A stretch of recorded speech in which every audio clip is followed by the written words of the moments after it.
New মেক্সিকোর বিশাল ranch, নিস্তব্ধ আকাশের নিচে ছড়িয়ে আছে অন্ধকার, আর সেই অন্ধকারেই জন্ম নিয়েছিল ভয়ঙ্কর এক পরিকল্পনা। নিজের শুক্রাণু ব্যবহার করে অনেক সন্তানের জন্ম দিতে চেয়েছিলেন জেফ্রি অ্যাপস্টিন, আর এর মধ্য দিয়ে তিনি এমন এক মানব গোষ্ঠী তৈরি করতে চেয়েছিলেন যাদের মধ্যে থাকবে তার ডিএনএ। নিউ ইয়র্ক টাইমসের প্রতিবেদন অনুযায়ী কুখ্যাত এই যৌন অপরাধী জীবদ্দশায় বহুবার ঘনিষ্ঠজনদের কাছে একটি ইচ্ছার কথা বলেছিলেন। তার ধারণা ছিল নিউ মেক্সিকোতে থাকা বিশাল খামারে নারীরা তার শুক্রাণু ব্যবহার করে গর্ভধারণ করবে।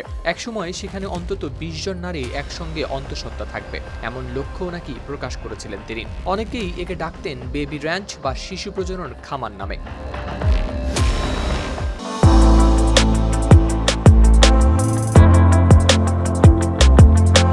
তবে বাস্তবে এই পরিকল্পনা কত দূরে গিয়েছিল তার নেই কোনো প্রমাণ, তাই আইনত অপরাধ বলে বিবেচিত হবে কিনা তাও স্পষ্ট নয়। কিছু বিজ্ঞানী ও ব্যবসায়ী জানিয়েছেন ২০০১ থেকে ২০০৬ সালের বিভিন্ন নৈশভোজ ও সম্মেলনে অ্যাপস্টিন তুলে ধরতেন বিষয়টি। কেউ কেউ সেটিকে অবাস্তব কল্পনা বলেই উড়িয়ে দিয়েছেন। অ্যাপস্টিনের কৌশল ছিল একেবারে ভিন্ন।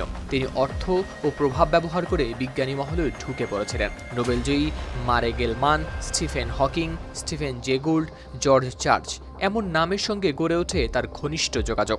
সম্মেলন, অনুদান, বিলাসবহুল আড্ডা সব মিলিয়ে তিনি নিজের চারপাশ তৈরি করেছিলেন এক বুদ্ধিভিত্তিক বলয়। অ্যাপস্টিন হার্ভার্ড বিশ্ববিদ্যালয়ের ইভলিউশনারি ডাইনামিক্স প্রোগ্রামে দিয়েছিলেন $৬৫ লাখ অনুদান। ভার্জিন আইল্যান্ডসে আয়োজন করেছেন বৈজ্ঞানিক বৈঠক। বিজ্ঞানীরা পরে স্বীকার করেছেন গবেষণার তহবিলের আশায় অনেকেই তার অপরাধের ইতিহাসকে দেননি কোনো গুরুত্ব।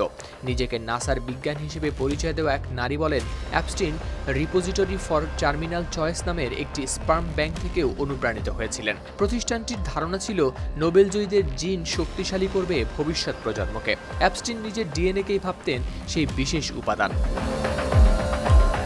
এমনকি তিনি মৃত্যুর পর দেহ সংরক্ষণের কথাও বলতেন। ক্রায়োনিক্স নিয়ে দেখাতেন আগ্রহ।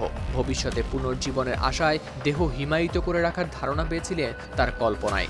এদিকে আরেকটি প্রশ্ন এখনও ঝুলে আছে, তিনি কি বাবা হয়েছিলেন সন্তানের? কিছু নথিতে ইঙ্গিত আছে, এক কিশোরী মায়ের ডায়েরিতে উল্লেখ পাওয়া গেছে একটি কন্যা শিশুর। তবে এসব অভিযোগ যাচাই হয়নি স্বাধীনভাবে। তার উইলে নেই সন্তানের কথাও। ২০১৯ সালে নিউ ইয়র্কের কারাগারে তার মৃত্যু হয়। সরকারি ঘোষণায় তা আত্মহত্যা, কিন্তু তার জীবন যেন প্রশ্নের জটিল গোলকধাঁধা। ক্ষমতা, অর্থ, প্রভাব সব মিলিয়ে তিনি শুধু অপরাধী করেননি, তৈরি করতে চেয়েছিলেন এক অস্বাভাবিক উত্তরাধিকার। এই গল্প শুধু এক ব্যক্তির বিকৃত স্বপ্ন নয়, এটি দেখায় অন্ধ উচ্চাকাঙ্ক্ষা ও প্রভাবের জোর যেতে পারে কত দূর পর্যন্ত। হাওলাদার শামীম, RTV।